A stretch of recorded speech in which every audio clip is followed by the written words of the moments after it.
Police Quest SWAT is an incredible game. It's ultra-realistic with loads of digitized graphics, movie clips, and real-life SWAT tactics. What more could you ask for? Well, let's see. How about more missions, less non-interactive video footage, and more freedom? I know that's a lot to ask, so I'd just settle for action sequences that felt less like a cross between Dragon's Lair and Whack-A-Mole. Yowza, you really didn't like it. Ain't that the truth? You start the game as a rookie, spending the early stages of the game practicing your combat skills and learning SWAT tactics. There are chalkboards full of tactical information. There are interviews with real SWAT officers for you to learn from. There's just a ton of real-life information. Yeah, but none of that stuff is really interactive. And I don't like reading rule books or watching interviews. I want to shoot somebody! That's not what a real SWAT team member does. Yeah, but it sure is fun.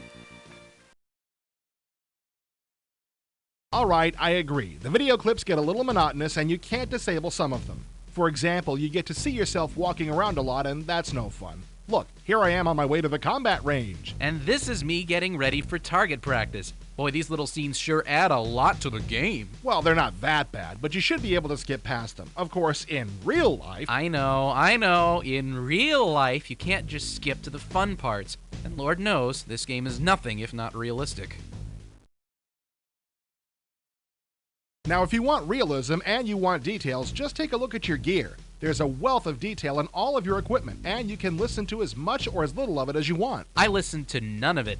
Who cares what sort of trigger your 45 has? Who cares if they file down the barrel? Just as long as it makes a big hole in the thing I'm shooting at, I'm happy. Well, even though you weren't interested, a lot of people care about those little details. Those are the people who will love this installment of Police Quest. Right, and the people who don't care about all those little details just won't appreciate SWAT at all. Lots of your spare time is spent on the shooting range. The video and audio clips make target shooting fun for a while, though I wouldn't want to do it all day. This is pure filler. I got sick of shooting targets in a minute or two, and then I was ready to move on. Unfortunately, there isn't much else to do while you're waiting for a call-up. Of course, I did like shooting the pretty balloons.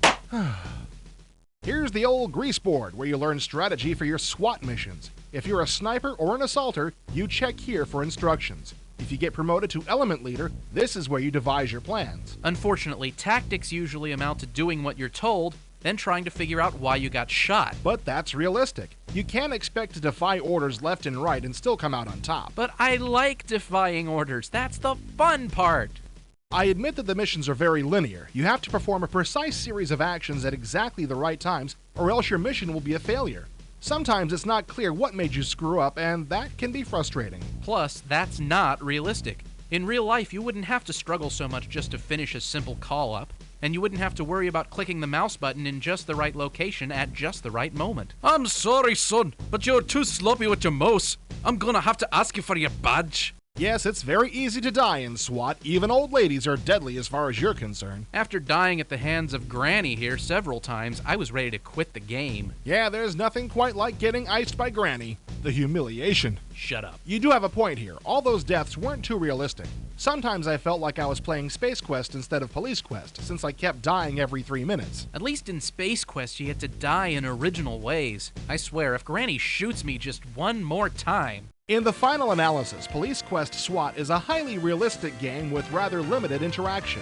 Some players will love all the video clips and adore the attention to detail, while others will become annoyed with the rigid interactive sequences and the long delays while you wait for those interactive sequences to happen. The designers of Police Quest boast that these games have been used to train real police officers. That may be true. SWAT felt more like a training film than a game to me. If you want the realism of a real teaching aid, then SWAT is for you. Otherwise, you might want to steer clear. Hey, look out, it's Granny! Help! Save me! Help!